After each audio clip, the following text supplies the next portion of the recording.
Breaking news today. Please subscribe and then check notification box to get all breaking news alerts. President Donald Trump will be returning home today from his nearly two-week trip through Asia, in which he visited 5 nations and attended the Asia-Pacific Economic Cooperation Summit in Da Nang, Vietnam.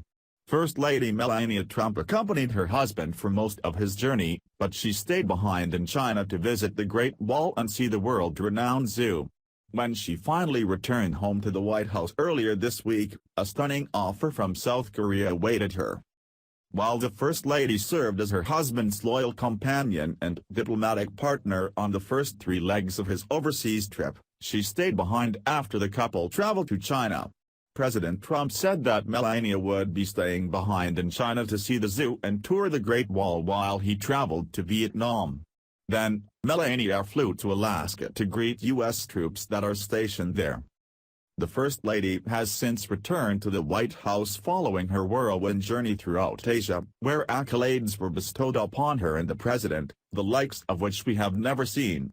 For example, while in China, the pair were invited to dine inside the Forbidden City with Chinese President Xi Jinping and his wife, an honor no other U.S. president and First Lady have ever received, according to CNN.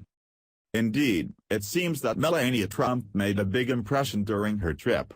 That much was confirmed when she arrived back at the White House to find a stunning offer from South Korea awaiting her. Apparently, she was so beloved by the people there that South Korean diplomats feel she would perfectly represent the U.S. at the upcoming Winter Games. Upon returning stateside, Melania got news that the South Korean Organizing Committee for the Winter Olympic Games is hoping that she and Ainka will be chosen to lead the U.S. presidential delegation to Pyeongchang. Although the media never reported as much, we have now learned that the South Korean committee members met with Melania early on in her tour throughout Asia, and they immediately felt that she would be a great representation for the Olympic Winter Games.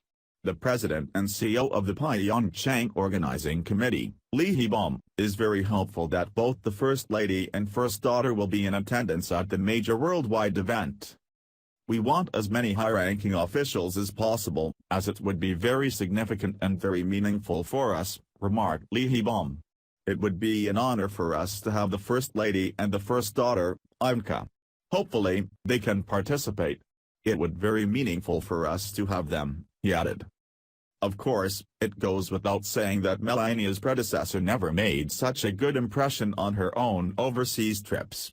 In fact, Michelle Obama's reputation as a classless freeloader led many to surmise that her jet-setting amounted to little more than taxpayer-funded vacations which lasted for 8 excruciating years. Thankfully, the days of Michelle's mooching are over. We now have a First Lady with more grace and tact in her little finger than Michelle Obama possessed in her entire selfish being. Ultimately, the decision regarding whether or not to send Melania and Ainka Trump to South Korea to represent the U.S. at the Winter Games will be made by President Donald Trump. Hopefully, he answers South Korea with a resounding yes. It's difficult to imagine a more dynamic duo than Melania and Ainka Trump. These two intelligent, successful, and beautiful women would be the perfect ladies to represent our country at the Winter Games. Share the story and leave a comment by clicking one of the buttons below. Follow us on Facebook at Mad World News.